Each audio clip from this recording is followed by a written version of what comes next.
Berapa orang tidak takut tertangkap? Mereka hanya takut terungkap. Mereka tidak gentar pada hukuman dunia, tapi mereka gentar pada cahaya kebenaran yang menelanjangi segala tipu daya. Mereka bisa menipu semua orang, tapi mereka tidak bisa menipu nurani sendiri. Dan di sanalah ketakutan mereka bermula, bukan dari ancamanmu, tapi dari suara lembut yang terus berbisik di dalam diri mereka, bahwa semua yang mereka sembunyikan perlahan akan menampakkan wajahnya. Kamu tidak perlu berteriak, alam akan berbicara atas namamu, karena kebenaran tidak pernah mati, hanya menunggu waktu untuk muncul dari reruntuhan kebohongan. Mereka dulu merasa aman di balik topengnya.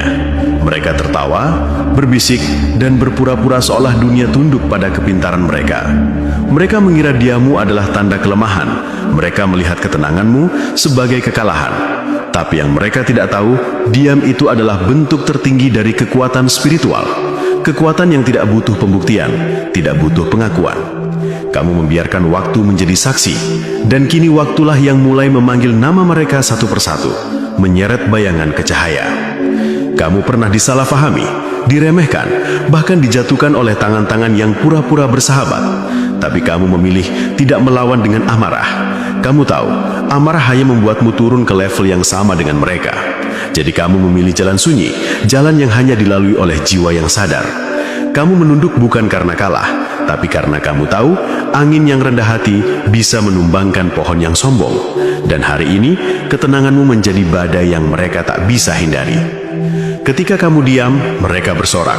Ketika kamu tenang, mereka merasa menang. Tapi kini, ketika kamu tak lagi bereaksi, dunia mereka mulai runtuh pelan-pelan. Karena tidak ada yang lebih menakutkan bagi orang yang bersalah, selain keheningan dari orang yang tahu kebenaran. Diammu kini menjadi cermin, dan dalam cermin itu, mereka melihat bayangan diri mereka sendiri, kotor, rapuh, dan penuh ketakutan. Kamu tidak perlu membalas mereka, karena yang paling menyakitkan bukan kehilangan muka di depan orang lain, melainkan kehilangan kedamaian di dalam diri sendiri. Dan itulah yang kini terjadi pada mereka. Setiap malam, bayangan kesalahan mereka menari di depan mata. Setiap nafas yang mereka ambil terasa berat, karena ada sesuatu di dalam dada yang tidak bisa mereka redam, rasa bersalah yang tak kunjung padam. Kamu tahu, orang yang paling takut bukanlah yang bersembunyi dari hukum, tapi yang bersembunyi dari nuraninya sendiri. Mereka bisa berpura-pura di depan dunia, tapi ketika kesunyian datang, mereka tidak bisa berpura-pura pada diri sendiri.